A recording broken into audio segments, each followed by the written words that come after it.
Bu kukuruz aparadı kukuruza çıkarıyor yani. İngo biznesden biri. Katı kovu teknika motorunu görüşünüz yalı. Katı da yağ motor oturuyor.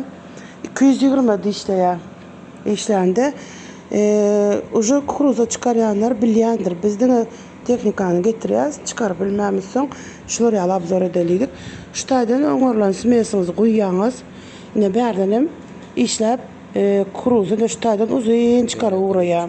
Tegele kop çıkar uğraya. Bulum şu yukarı kaldırıp ondan sonra şu taydan bıçağım kesip duruyor.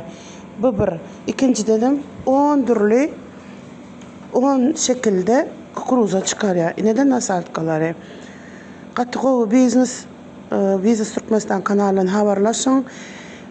Жаңа dülyanız esası şu Kipr numarımız adır. Türkiye numar yukarıda.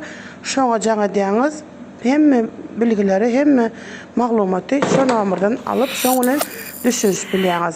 Türkmen numarımız dine dastavkı iş için жаңа din mehruani iyileşler. Yine aytıp geçeceğim bahalar şu Türk numarına WhatsApp, imo kullanıyor. Şuna çıkıyorsunuz. Bahalar düşünüyorsunuz. Zakazınızı veriyorsunuz. Ondan sonra şu Türkmen numarımız, men numaram, men dine şu zatları dastavk edip veriyorum.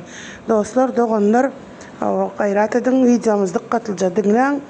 Şolar yalı Türk numarına жаңа da zakaz ediyorsunuz. Gurlaşıyorsunuz bahanı. Bahalar жаңda. Aşağı 66 numaram dastavka için. Allah ne verene nasip etsin. Şu aparatımız nasip olsa ertir köy nemeye könürünce daha şoğuz elaytına uğradır. Videolarımızı paylaşırsanım sizlerle.